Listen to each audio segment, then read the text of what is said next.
कि आप रोजाना जोश जगाने में टीमों की कारकर्दगी पर गहरी नजर रखते हैं और आपके ख्याल में PSL 10 में अब तक कौन सी टीम है जो सबसे ज्यादा मुतवाज़न और मुतासिरकुन दिखाई दे रही है और इसकी क्या वजूहत आपको लगती हैं?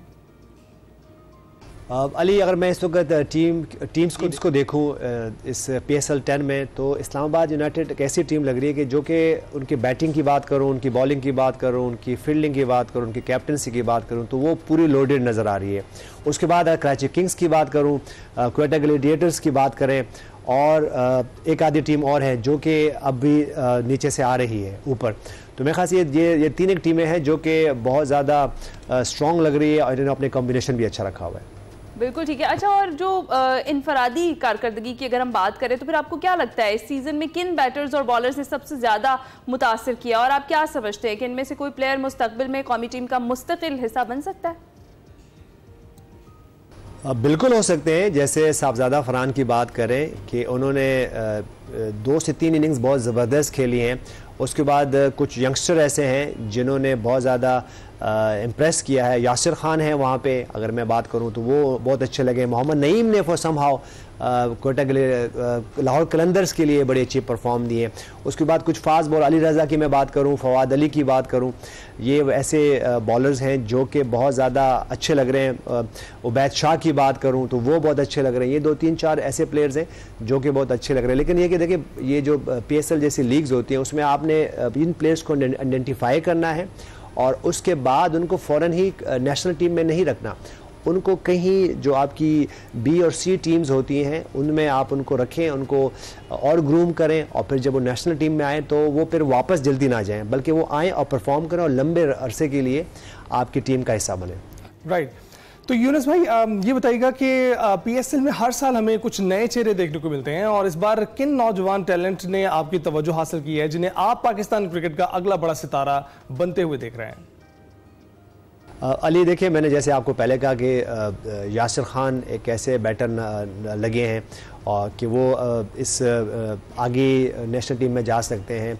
उसके बाद अगर मैं मोहम्मद नईम की बात करूं तो वो उन्होंने अच्छी परफॉर्म की। अली रज़ा एक ऐसे फास्ट बॉलर हैं। फवाद अली जो है कि ऐसे फास्ट बॉलर लग रहे हैं। उबैद शाह की मैं बात करूं तो ये वो प्लेयर्स हैं जो कि बहुत ज़्यादा यंग अच्छे प्लेयर लग रहे हैं। लेकिन बात दरअसल में हुई कि इनको जल्दी जल्दी आपने नेशनल टीम में नहीं लेके आना। पास्ट में भी ऐसे कोई यंगस्टर आपने ट्राई आउट किए और फिर वो टीम का हिस्सा नहीं रहे, तो तरीका ये होना चाहिए कि इन यंग प्लेयर्स को आप पहले तो यहाँ से आइडेंटिफाई हुए, उसके बाद इनको आप अपनी टीम्स में सेलेक्ट करें जो कि B और C टीम्स हैं। लाइक A टीम्स होती हैं, अंडर 19 की टीम्स होती है। अगर ये अंडर 19 से ऊपर हो तो फिर आप ऐसा कर सकते हैं कि जो आपका जो बात हम करते हैं ना कि आपकी जो बेंच पे प्लेयर्स बैठे होते हैं, तो आप ऐसा वहाँ पे इन प्लेयर को ग्रूम करें और उसके बाद को नेशनल टीम में ले गए, ताकि ये जब आएँ तो ये उस प्रेशर को हैंडल कर सके जो कि इंटरनेशनल क्रिकेट में होता है। तो ये फिर बहुत ज़्यादा पाकिस्तान के लिए और नेशनल टीम के लिए खेल सकते हैं। एग्जैक्टली, बिल्कुल सही कह रहे हैं, बिल्कुल ऐसे ही होना चाहिए। अच्छा, आप माशाल्लाह से एक तजुर्बाकार बैनुल-अक़वामी खिलाड़ी हैं हमारे। व्हाट डू यू थिंक कि PSL जैसी लीग्स वाकई क्या खिलाड़ियों को इंटरनेशनल क्रिकेट के लिए तैयार करती हैं, और क्या जो उनकी परफॉर्मेंस है उसमें निखार आता है? बिल्कुल कर सकते हैं ना। उसकी वजह यह है कि जब PSL जैसी लीग्स और इवेंट्स हो रहे होते हैं तो उसमें आपके पास इंटरनेशनल प्लेयर्स आते हैं, इंटरनेशनल कोचेज़ आते हैं, आपके अपने स्टार्स प्लेयर्स खेल रहे होते हैं, वो प्लेयर्स खेल रहे होते हैं जो कि नेशनल टीम का हिस्सा होते हैं। तो यहाँ से जब आपके ख़ास तौर पे यंगस्टर इनके साथ ड्रेसिंग रूम शेयर करते हैं, ग्राउंड शेयर करते हैं, तो बहुत ज़्यादा इम्प्रूवमेंट होती है। और फिर जो है क्योंकि हर मैच जो है वो टेलीकास्ट हो रहा होता है और फिर मीडिया पे हम जैसे जो एक्सपर्ट होते हैं उनकी प्लस पॉइंट, नेगेटिव पॉइंट्स, क्या होना चाहिए, क्या नहीं होना चाहिए, क्या वो कर सकते थे, तो ये जब ये डिबेट होती है तो उन प्लेयर्स पे अगर वो परफॉर्म कर रहे होते हैं तो उनको अच्छा लगता है और उनका मोराल और बूस्ट होता है। और जो परफॉर्म नहीं करते हैं तो उनको अपनी खामियों की, उनकी जो नेगेटिव पॉइंट्स होते हैं वो उजागर होते हैं। तो मेरे ख्याल से ये PSL जैसी लीग्स हैं, टॉप की लीग्स हैं दुनिया की, ये बहुत ज़्यादा आपको और आपके प्लेयर्स को और आपकी नेशनल टीम्स को और आपके मुल्क को जो है बहुत ज़्यादा सर्व करते हैं।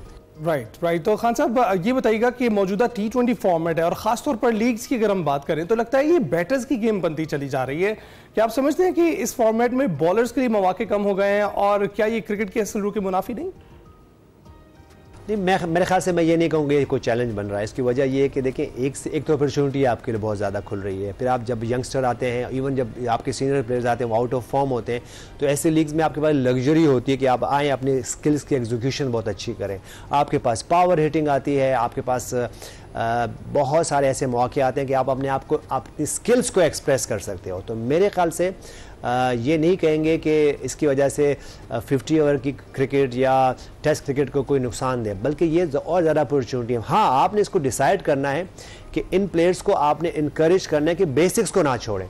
अगर एक बैटर है तो ये वो सिर्फ ना करें कि वो ऑफ स्टंप की तरफ खेलें या लेग स्टंप की तरफ खेलें या हर बॉल पे हिट आउट करें, बल्कि इस 20 ओवर में भी आपको दिमाग की ज़रूरत है, आपको स्किल्स की ज़रूरत है, आपको स्टेमिना की ज़रूरत है। इसी तरह फास्ट बॉलर्स के लिए भी बहुत ज़्यादा मौके मौजूद है, इसलिए कि एक बैटर ने आपके खिलाफ कहीं ना कहीं कुछ भी कर लो, आपको लगता है कि 9-10 रन हर ओवर में होने चाहिए, तो वो मिस्टेक्स करते हैं।